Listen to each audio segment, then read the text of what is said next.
Good afternoon and welcome to another edition of the COMIT Happy Hour. And we've got a really interesting one for you today. And it's to do with the weather. How can we control the weather?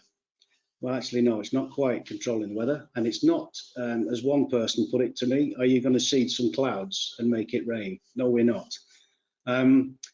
This is about how to get smart with the weather. So as we do every time we have a happy hour, we charge our glasses. I've got a cup of tea this time, but charge your glasses and have a good afternoon.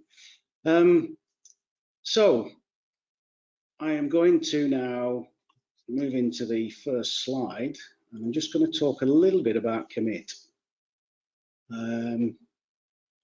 If it will take the first slide. Okay. So thanks to everybody for joining us today. A little bit about COMIT. COMIT is a collaboration platform of owners, contractors, solution providers, and of course, research and development through academia. COMIT has a long history of developing and running projects and webinars with a focus on increasing value, improving productivity, and for better outcome. But behind all technological initiatives in our industry is this simple goal of improving productivity. Often the best improvements come from a combination of knowledge, that's the people, the process, and the technology. COMIT and its community has identified with the major barriers facing our industry and has developed a unique opportunity to create enablers with the potential for beneficial change that would lead to cross-industry improvement. Only by being collaborative with all of these stakeholders, we can create this value and enablement through process improvement. The long-term aim is to reduce project costs by 30% and the cycle time reduction of up to 10%. A little bit about the webinar. I'm encouraging everybody to ask questions. Use the bar, information bar on the right-hand side. Type your question in. Don't hold it to the end. If you've got a question that you want to ask, please do so. I will also take this opportunity of saying thanks very much to all those that asked questions in the registration and a few that sent them in separately. Very much appreciated, and I hope if we've got time we can read those out when we get to the question time session. So today's session,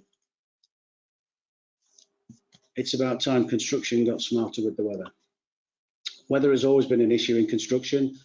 For those that have done any lineal projects outside and particularly in the north, it's an issue. And now the climate crisis is playing havoc with our weather. It's about time we got smart.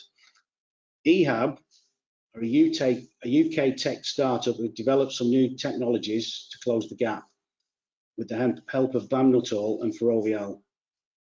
They deploy advanced statistical models to help plan better smart contracts to automatically manage the contract and can deploy parametric insurance to remove the need to make claims when the weather hits. Wow.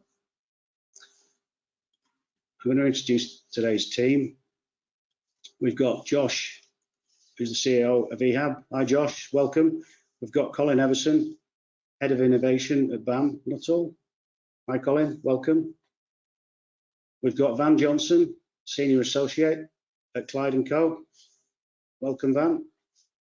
And we've got Chris, we've got Chris Hill, also of EHAB. And Chris has been instrumental in putting the clever bits together, is that correct? Yes. Okay, thank you, welcome. So usually at this juncture, we ask a few poll questions, and I say week in, week out, whether we've got one or not. No curveballs, but we have got a curveball this week. I saw a good opportunity to use this in advance of the other main topic poll questions. So let me share this with you. Can you just study the picture first before we do anything else? And as it says in there, many won't see it. So if you study the picture, I can now start the poll questions.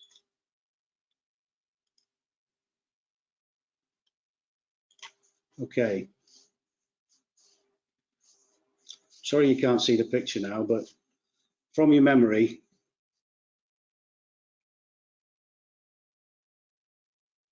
Looks like everybody's twigged. Oh, maybe not, maybe not. So nothing, all looks good, all looks good and fine to me. Good job we brought a kettle. The engine is overheated, or the engine is in the rear and it's air cooled. Okay, so for those that said nothing, all looks fine to me, that's not quite right. The kettle will be a good thing, but I'm not sure a kettle would steam like that. The engine is overheated. It would do. It would indicate that if it was in the front, but actually it's the bottom one, which is the engine is in the rear and it's air cooled. So thanks very much, and that's very observant. That's actually it's an early model of the VW Beetle, and yes, it was air cooled and the engine is in the rear. Thanks for that. I'm going to share the results. Can everybody see those?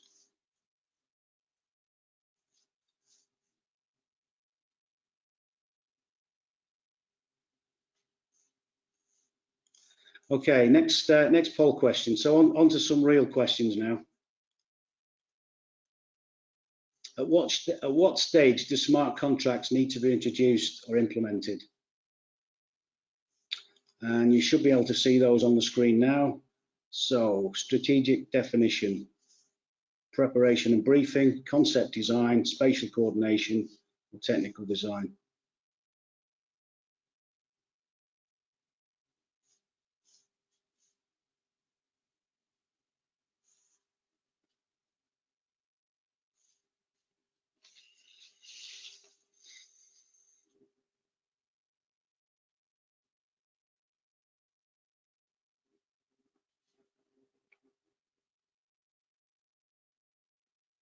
Okay, another second or two. Thanks everybody that's voted so far.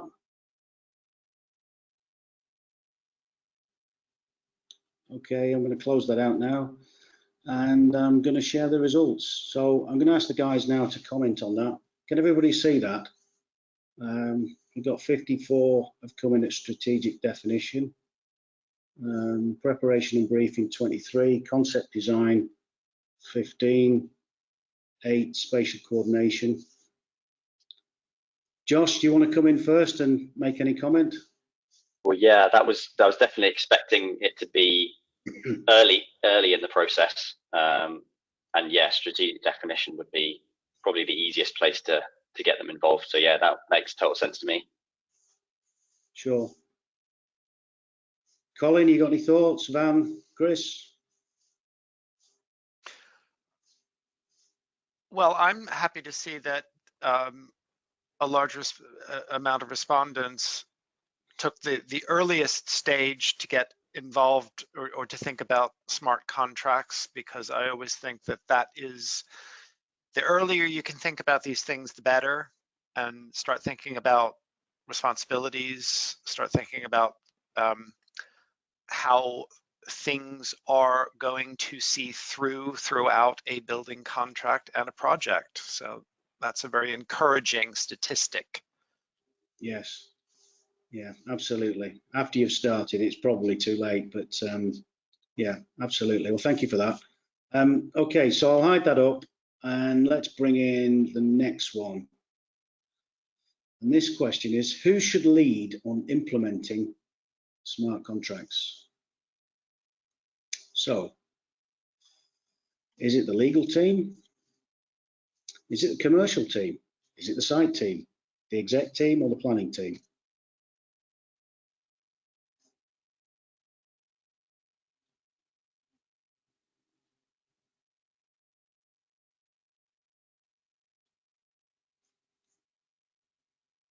Looking like a real split there.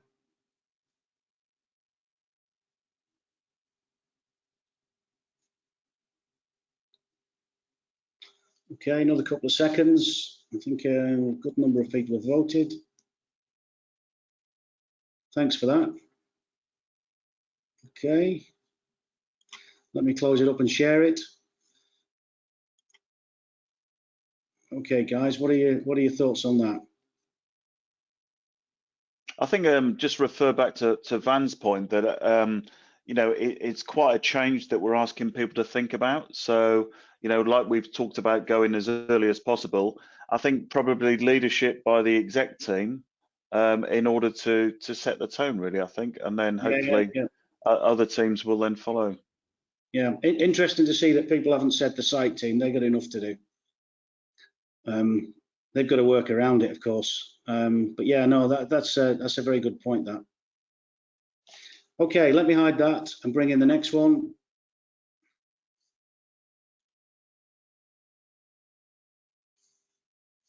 Okay, do you have problems today that you think smart contracts could solve? And that's a simple yes, no, don't know enough about it. You should be able to see that now.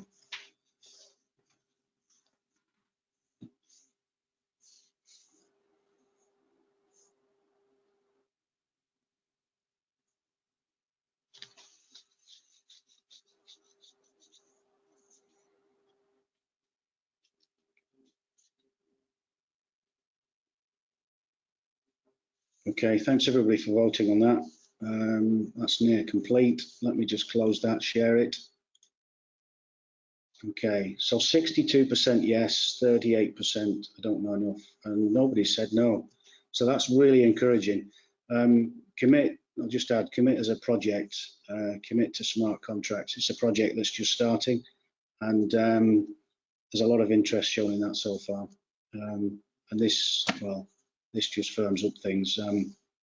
Yeah, thank you for voting on that. Any comments, guys? Just that hopefully the talk today will swing a few more of those ones who said they don't know enough into the yes column. Sure, absolutely. Okay, let me just move on to the next one. So the final one, at what stage do smart contracts need to be implemented or introduced and implemented? Sorry, I couldn't quite read that. No, we've had that. Why has it done it twice? It's done it twice. Beg your pardon, guys. Bit of an anomaly with the system. Okay, so I'm all done with that. I'm now going to hand over to Josh, and Josh is going to take away the main session. Josh, it should be all yours. Thanks so much, Stuart. There we are. Over to you. Amazing. Let me just share the right screen.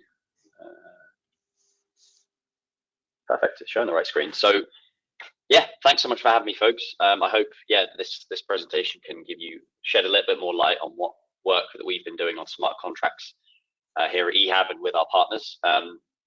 So I'll just get started. We kicked off an Innovate UK grant back in the beginning of 2020, just as the world sort of went into the pandemic. But we were lucky enough to be working with.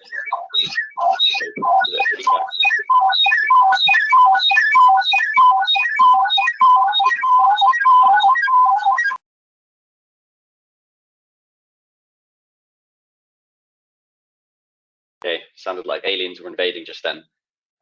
Hopefully you can still hear me. So we started an Innovate UK project back at the beginning of 2020 with all of the partners you see on the screen here. So we were lucky enough to work with Nuttall, Ferrovial Construction, obviously fantastic construction partners. We were also lucky enough to work with Clyde & Co, who helped us on the legal front. And I'll explain how all of these partners came together in just a second. We also had some really great research partners that helped us produce some reports as part of this. And we started this grant with one simple question: can we use smart contracts to automate the weather clause? We set out thinking that was quite simple, but of course it's not always that simple, is it? So when we started, we were looking at the NEC, and we thought there were a few small problems with the NEC, even though it tries to be a really good contract in terms of how it sets itself out. It tries to be unambiguous. However, it still does have its problems. So in the contract, there's supposed to be a named Met Office weather station, which could be very close to your site, or it could be many, many miles away. So the distance is one of the problems that we wanted to try to tackle, because even 2 miles worth of distance can mean a very much a variation in how much weather is experienced. And we found this out on a couple of projects that we when we were piloting. There's also the difference plus impact. So when you're calculating your 1 in 10 year threshold, you need to understand how much over that threshold you have been, and then what the actual impact of that breach of the threshold is, which can be quite hard to calculate because it's potentially possible that your site was flooded well before the threshold was breached, and that you have to then define, well, how much does an extra 10 mil of rain on an already flooded site impact my works? Which then brings me to the other issue of relevance. The 1 in 10 year threshold feels like it's an intuitive, logical, we have a threshold, and if it's over that, then it's bad. But that doesn't necessarily, it's not necessarily relevant to the site. If a site floods before it hits that threshold, then it's not a good threshold for, how risk should be shared. And of course, if you throw climate change into the mix, there's a potential ticking time bomb for some of these things to get a bit out of hand. So we were lucky enough to work on a number of pilots to test this technology and to try to figure out and really tinker how we could develop smart contracts that would solve some of these problems, or all of them ideally. So with BAM, we were working on a number of different projects with a number of really exciting clients. And then with Ferrovial, we were working on HS2 as well. So this gave us a real range of experiences of people at every single level, from the legal team, from the site team, from all sorts of levels, which really helped us hone a product which fits into the processes of today, but also improves on those. And this is just an idea of where we were getting the weather data from. So over those 8 projects, 5 of them had micro weather stations on them. So those were little IoT devices that you can see, some of them we stuck on top of poles, and that collects weather data every 10 minutes, uploads it to a database, and provides hyperlocal data for the specific site. For some of the other sites, we just gathered data from the Met Office or from other data providers. But ultimately, we always had some source of weather data because that was sort of the fundamental part of the project. And thanks to the work of people on site, we were able to constantly iterate these products to make them as usable, as useful as possible. And we gained 4 really key insights. So it wasn't, when we went into this project, we were thinking it was all going to be about the contract, but of course, weather risk is so much more than just the contract. So we found these 4 things. One, there's a massive difficulty in assessing risk, predominantly because it's not easy to get a really accurate data set and know how that potential weather impact is gonna hit you. And very frequently on smaller projects, people just use a gut feel. They sort of they've used their experience. They say, we had 5 weather days in February last year, so that's the sort of thing that we want to apply this year. And obviously, on the one hand, you don't know how much risk you're taking on, but also if you then add in changing weather patterns to that, again, you're not assessing risk in a smart way. Then the contract, which we already spoke about, it has a number of these issues that we think means that it's just too standardized, and that makes it a bit combative. Then there's this potential issue of your traditional insurance is only going to cover you for damage to your site, and the compensation event is only going to kick in at this 1 in 10 year threshold if you have a compensation event in your contract at all. And so there's this potential for delay risk to really hurt your project, and so there isn't an insurance product that currently covers that. And then finally, people on site are super busy, as we all know. They're time constrained, they're tool constrained, and so they don't necessarily have the best tools at hand to be as proactive as they could be to minimize the impact of weather risk. And so these 4 things together were things that we then went on to develop 4 products for. So we built the Enhanced Planner, which uses lots of historical data, applies climatic trends, and enables planners to plan in a very weather-aware way. This is used predominantly at the bid stage. Then, of course, you've got the Smart Contracts tool, which I'll provide a lot more detail in a second. A parametric insurance tool, which we're developing, which means that you can just pick a number, and once a threshold is reached, then you automatically get a payout. So it's trying to help with some of that delay that could be caused by a very large storm, for example.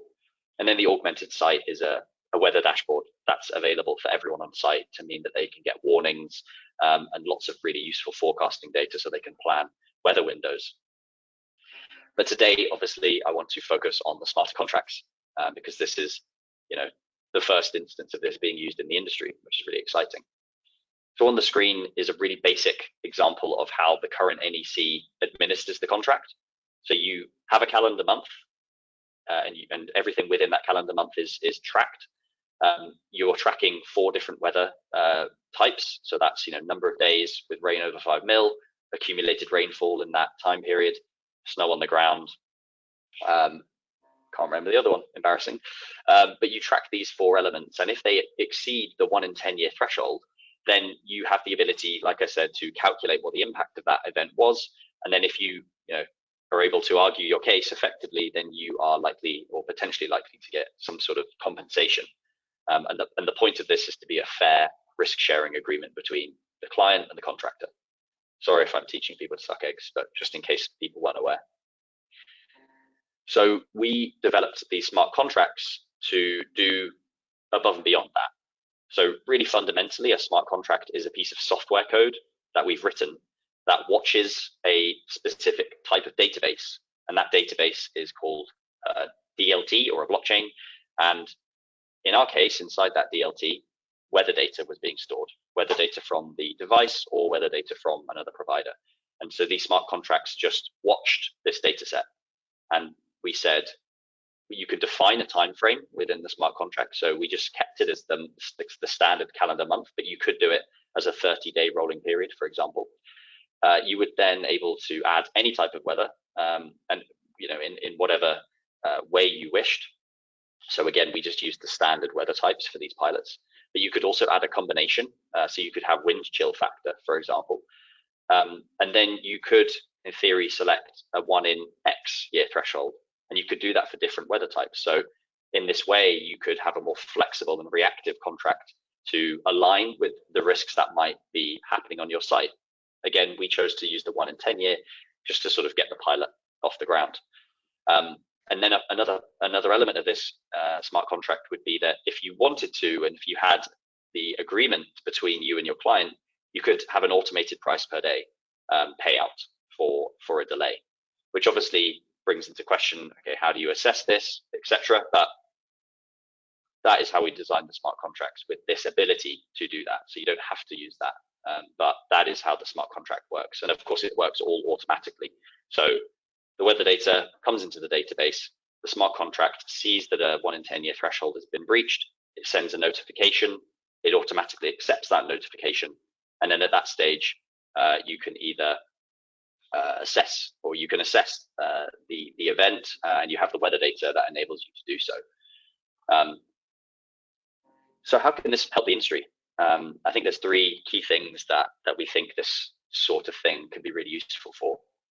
So the first, this is just a chart showing from the ICE how the cost from tender stage to the final cost of the project increases, and it increases by an average of 80% across many, many projects. I don't know what the industry standard is, but in this piece of research, it's a significant increase. And so by agreeing up front and putting a bit more time and energy into thinking about how much weather risk is actually being taken by both the client and the contractor, and putting this into a smart contract, you create more certainty over what the eventual potential end price of that is. And I think that's a better situation for both parties, because then you aren't digging your heels in. You've agreed to some level of compensation, or at least the potential for a level of compensation. And so this provides certainty for how much the weather is actually going to cost, which I think is a useful and realistic thing to do. The second big benefit, and this is something that comes out every year from Arcadis, is about reducing disputes. So disputes can obviously go on for a very long time. They can be very expensive.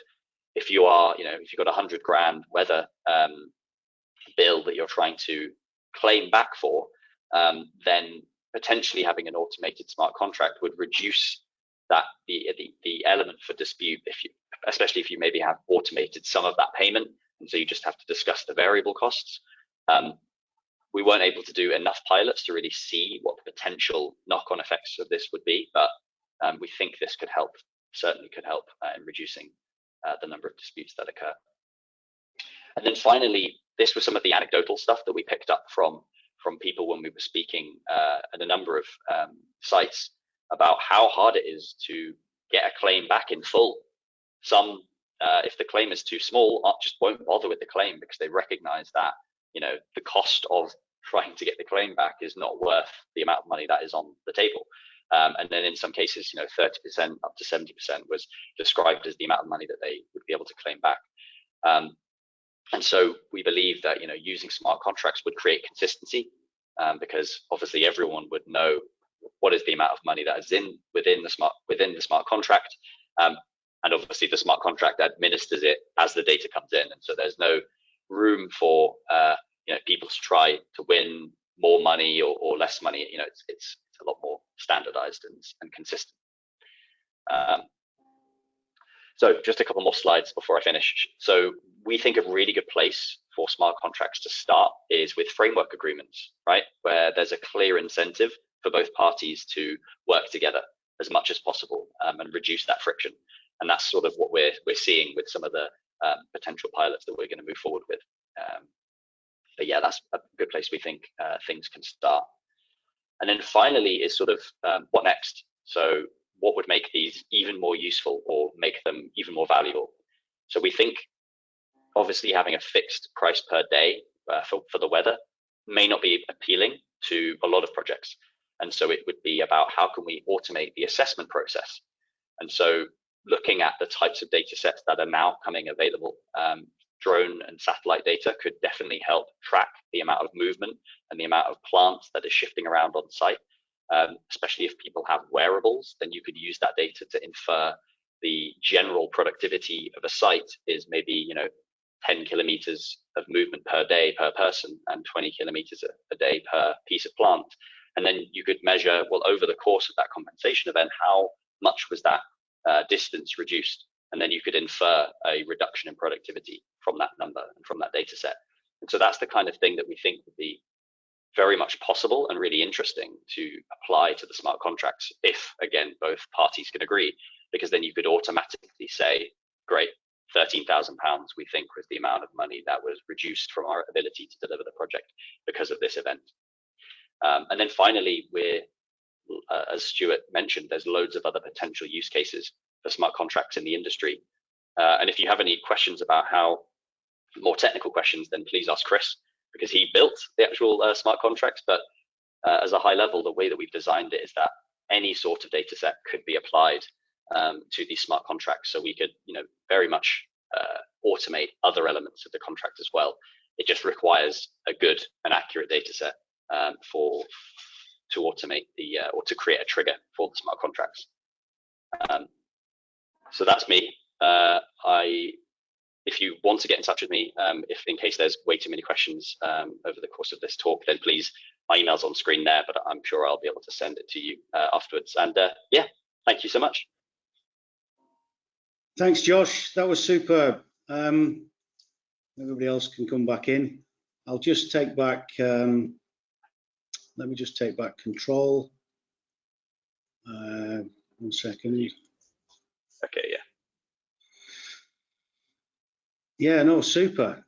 Some brilliant points there, and we have got some questions here. Just hang on. Okay. Okay, just 1 second. I'm toggling between 2 screens, and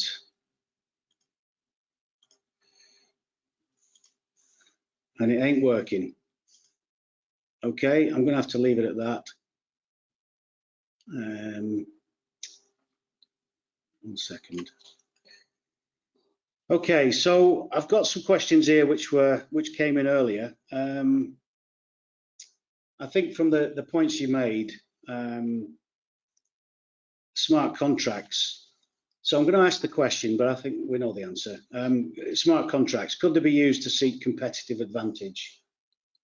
I know what my view is on that, but Josh, have you been proffering that?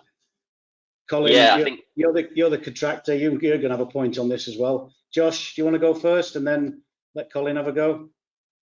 Yeah, well, I think it could be used as a way to try to put a more competitive price into your bid. If you were able to get more certainty over how these events would be administered, we feel that would potentially be a way that you could then offer a more competitive bid and win a client that way.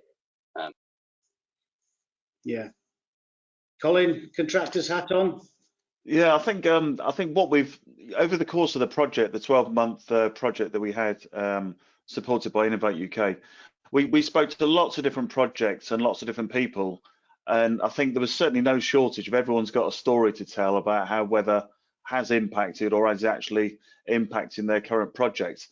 And also a common theme was that, you know, these discussions end up being very protracted, very subjective, and, you know, and it just soaks up people's time just to try and, you know, you're not even sure what you're arguing about at the end of it, because, you know, you've got conflicting memories or records of the event. So I think, you know, the idea of this, it provides a bit of clarity. It's fair because it's, you know, it's set out from the outset. It's not one side or another. So yeah, I think this is a great move to try and not necessarily get competitive advantage, but probably, you know, maybe stop wasting some time on arguing about some of these events. So that was my take on it, really.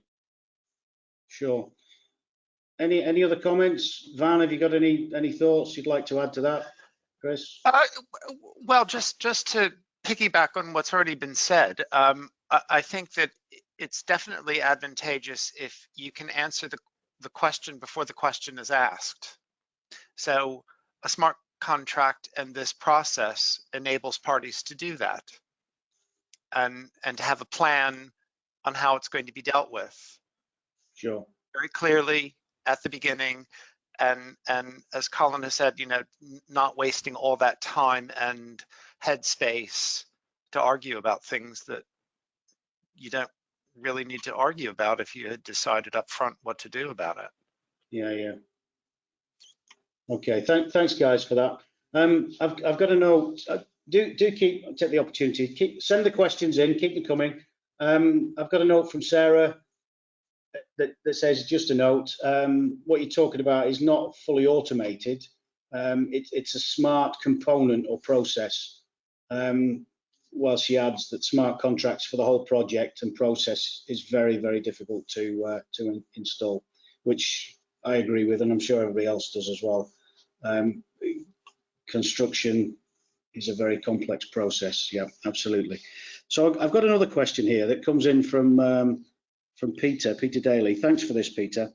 And I'm going to aim this one at Josh, if I may. To what extent is hyperlocal near casting useful on projects? Now, I know you did touch on this a little bit, Josh. The example is that hyperlocal services provided by the ClearAg subsidiary of DTN, a university-based project that you are working on, Peter, on hyperlocal services for agriculture could be applied to site works. Josh, do you want to comment on that? Yeah, well, thanks for that question, Peter. From my understanding of nowcasting, it is very sort of in the next few hours, and so I could be wrong on that, but it's trying to be as accurate as possible for the next few hours. And so, yeah, absolutely. If you're planning really critical works and you're trying to plan a crane lift and you are making sure that there's not going to be a gust that's going to tip your crane over or something like that, then clearly it's useful to have that sort of information at the site level, which is what our weather dashboard. We don't do nowcasting, but providing better forecasting is certainly going to be useful for people on site. Okay, thanks for that, Josh. Anybody else? Any thoughts before I move on to the next question? I can jump in quickly. Sure, so yeah, just following on from what Josh said. In our weather planner, we do use machine learning in some respects to work with historical data. So there's no reason why we couldn't use nowcasting to look for trends, especially with the past few years, so we can better understand what's going to happen. So we can possibly have more reliance on the nowcasting data by looking at past events. Okay, interesting. Thank you. So I'm going to ask the next question here, and that's around insurance. How does insurance fit into this? What are your thoughts? I'm going to aim that one to Josh, if I may. Yeah, well, I think we've had lots of discussions with insurers who see weather risk in construction as a massive challenge for them as well. And so from what I see, smart contracts could be used to link in insurers as well, whether that's a parametric insurance product or whether it's just ensuring that insurers have better data so that they can more adequately service construction companies and their risk.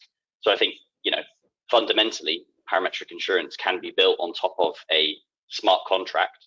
And by smart contract, I mean the technical term smart contract, not a fully automated contract, to enable that sort of product to occur. And it's all about efficiency at the end of the day. Yeah. Well, some contractors will carry this site-specific insurance, and particularly when you get down the route of joint ventures. And I'm sure this will be of interest to those JVs. Okay, thanks for that. Any other comments before I move on to the next? Question. Yeah, I'll just maybe add to that, Stuart. I guess one of the things this does is it just helps going into a contract or delivering a project with your eyes open in terms of weather a bit more. So maybe you're a bit better prepared. So you don't end up having an insurance claim for one form or another. So I guess it's just part of understanding the topic of weather a bit more, looking a bit more specifically at that particular location. And referring back to those anecdotes and stories we had, is everyone remembers the really sunny days or the really wet days, whereas this is just factual based on data. So I think I guess ultimately it will impact insurance maybe just because people are better prepared when they deliver the projects. Brilliant, thank you, Colin. I'm going to refer to a question that Kevin Boyd asked in advance. Kevin, I think we've answered the question, but your question was, can technology give enough forewarning of inclement weather to allow time for better planning? I know, Josh, you touched on a little bit in your presentation, but Kevin, if you want to add to that, ask any further question on the back of it, then feel free to fire that in. But I think on the face of it, the presentation that Josh gave covered that mostly. Josh, do you want to add any more to that at all? I think the answer is yes. Yeah. Okay. Kevin, if you want to jump in and add to that any more. Thanks for the question, by the way, up front. Okay, go on, sorry. Well, I was just going to say, I'm like more than happy to, if we do have extra time, provide more detail for sure. Absolutely. Okay, so moving on, thanks Sarah for your reply.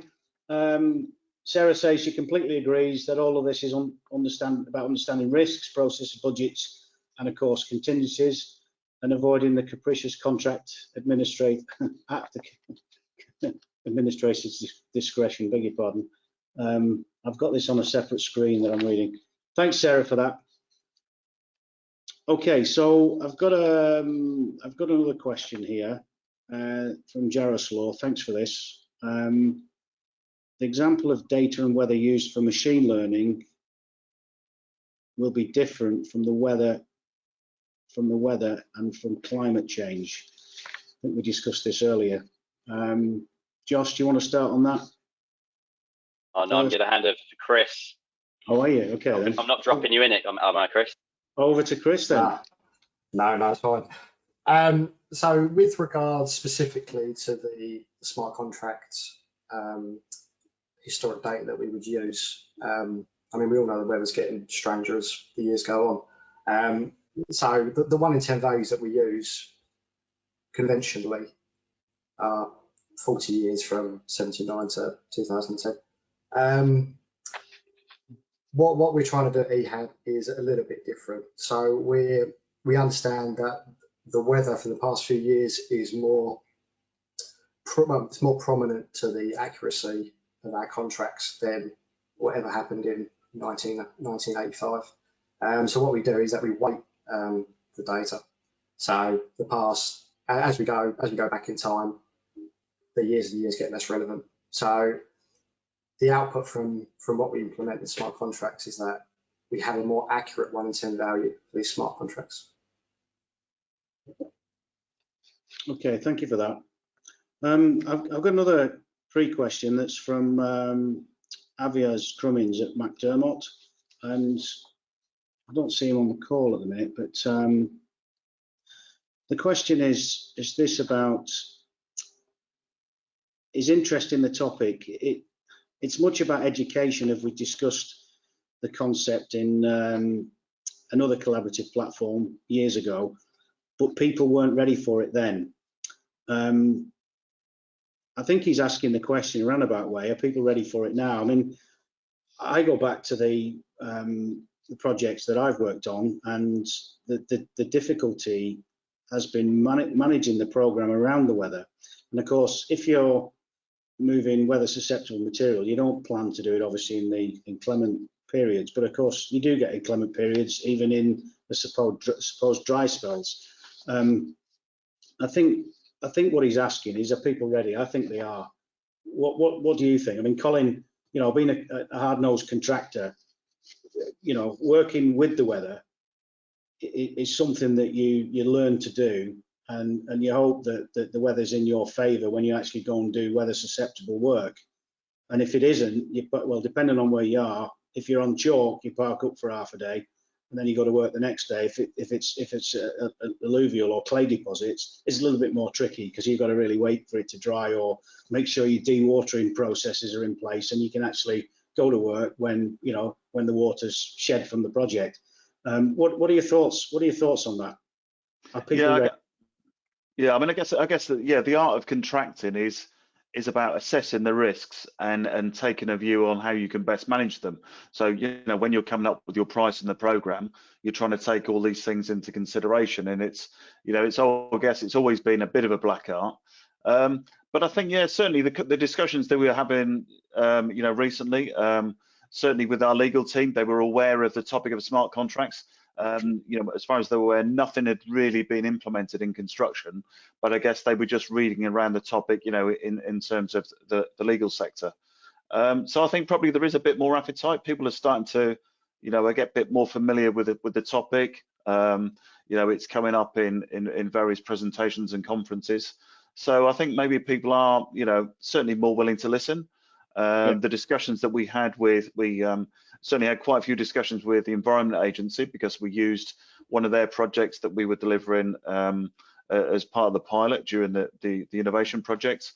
And again, yeah, they were open to have those discussions. It wasn't off the table, so they were certainly willing to engage in the conversation. So yeah, I think, you know, now is the right time to be having these discussions, and yeah, I think we will start to see it come into play, you know, used in reality. Yeah.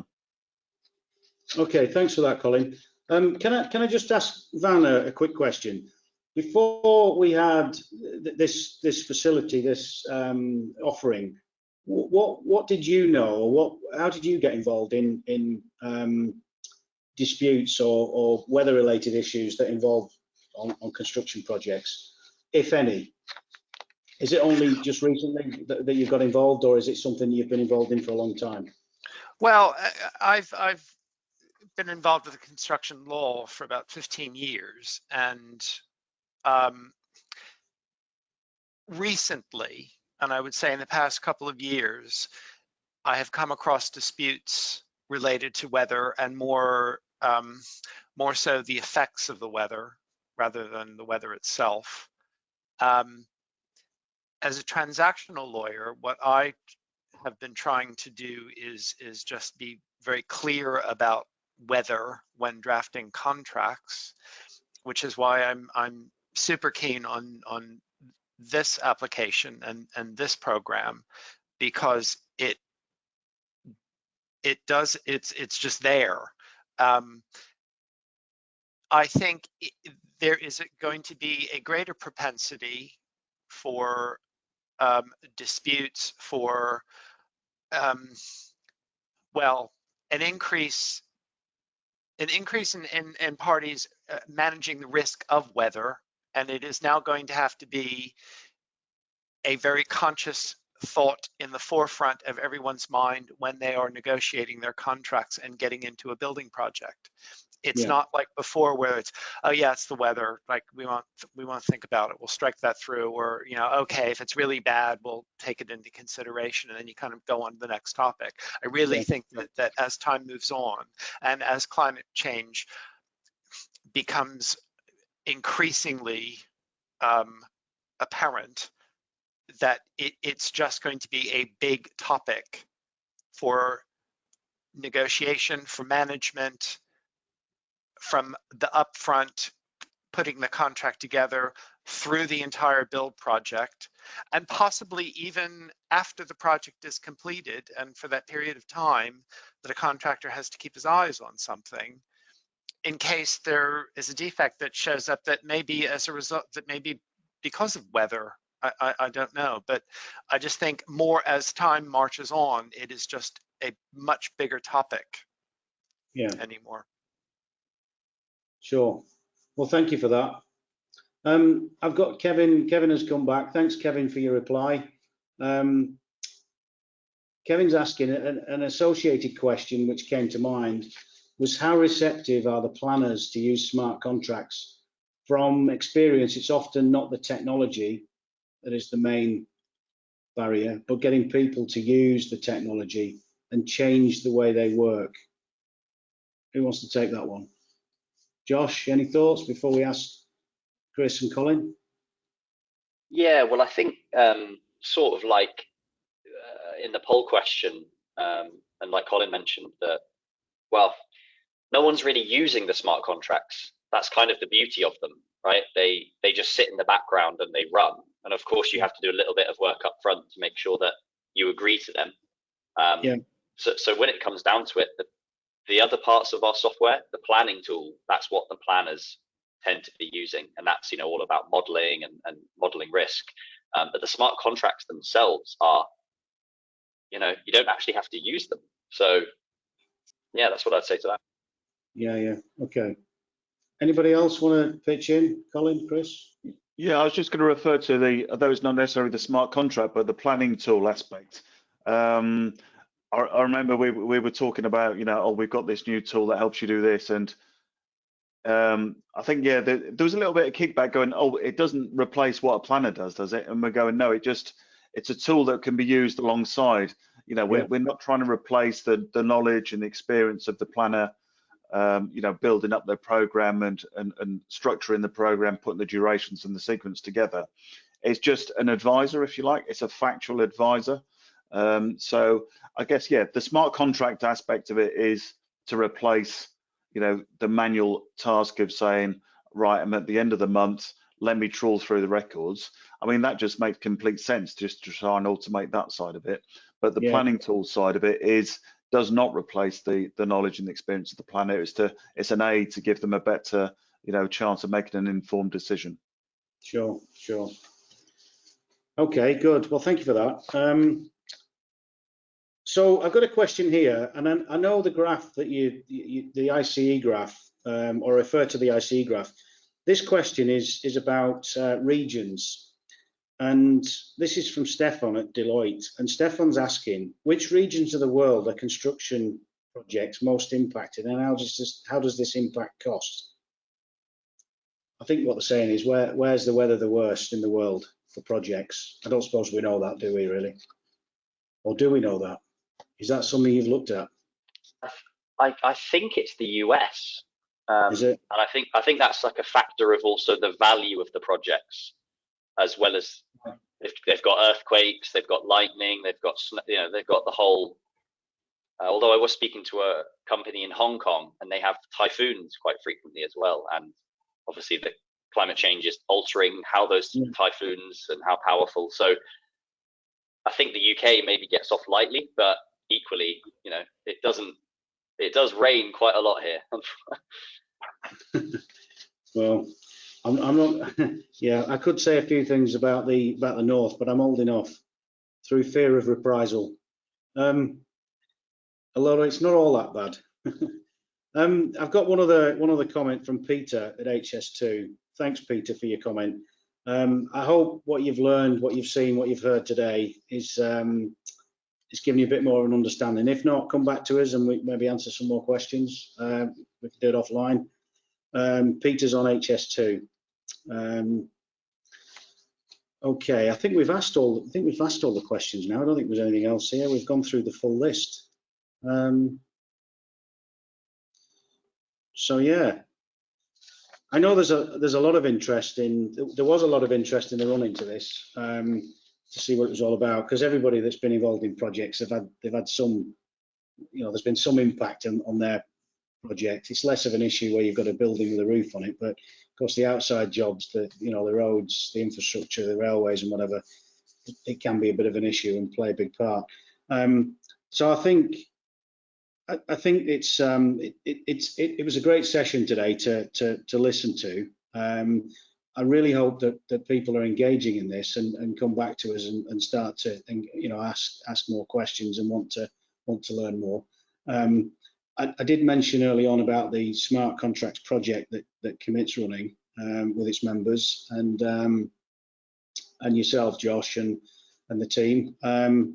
Hopefully people can engage in that as well and learn a bit more. I mean, there's no question about it. There's still a really good opportunity to develop that further. I mean, there's certain elements that could be bolted straight into that project because, well, as Sarah Fox said earlier, it's very, very complex. Is the smart contract concept, and we want. Well, we have some of the answers. We don't have all of them, so we really need to engage and collaborate with others, and I hope we can do that. I've nothing else to add, but what I want to do is just, if I can, is just do a few thank yous. I want to say thanks to the sponsor, O2 Business. I also want to say join us for the conversation. Let's raise the bar. The next webinar is on the 8th of October, and that's with HiveMap. HiveMap reads all project data and advises project managers to help save millions on projects. The community day, quite a lot on the call are signed up to attend this. It's hosted by IFS in Staines. Want an invitation? If you're not a member of COMIT, just send me an email. And there's next year's community days: 24th of Feb, 9th of June, 6th of October. We are in discussions with the members regarding venues. If you've got any venues suggested, then and they're on offer, let me know. So that's it. Before I close things down, I want to ask the panel if there's any closing comments, starting with Josh at the top. Any thoughts and observations on today? Yeah, just really that, like you say, smart contracts are a really complicated beast, and so we have to do it step by step. And I think the thing that made this project succeed was the collaboration with all of the partners. So Van, Colin, Chris, a whole massive team that obviously aren't on the call today. So yeah, it genuinely, like you said, Stuart, it doesn't happen without collaboration. So yeah, that's my final thought. No. Okay, thank you for that, Josh. Van, over to you. I would just say keep thinking about the weather. It's just going to become a bigger and bigger topic, and how you're going to deal with it, how you're going to manage it, just keep thinking about it. And that way you won't get rained on. Take an umbrella. Yeah, Colin? I think we started the project being really optimistic, thought it was a worthwhile venture back in April. April, wasn't it, last year? I think we started, and I think we've gone through the project and it's just validated that it's a really relevant topic. We couldn't see any downsides really, so there's no reason why as an industry and cross industry that we shouldn't actually pursue this topic further. So couldn't see a downside to it at all. And I think all credit to Josh for delivering this during a challenging time, should we say. We still haven't had our closing party, have we? Well, thanks, Colin, and thanks for supporting the vision. Really appreciate it. We can't, as I said all along, you know, collaboration relies on everybody being involved, and more so with the contractors. It's the contractors that have the problems. So thanks for sharing that vision. Chris, over to you. Thanks. Yeah, just echoing what the others have said. I mean, I'm sure when you hear smart contract, it's the flavour of the month buzzword, but there is real application there, and we have seen some real positive impact on the pilots that we've run. I mean, the design that we're running is modular in nature, so we're always looking at ways to expand into different projects using different weather types, different triggers. So yeah, we're excited to carry on. Well, thanks very much. Much appreciated. And final note from Jerry. Anything from Jerry? Is your microphone on? No. Yes. No. No. Just wave, Jerry. There we are. Okay. Thanks, guys. To everybody that's on the call, the recording will be made available as soon as it's downloaded, and look forward to seeing you on the next one. Thanks very much. And thanks, everybody. Have a great weekend. Have a great weekend. Cheerio now. Thank you. Thank you. Cheers. Bye. Thanks a lot. Thank you. Bye. Bye. Thanks.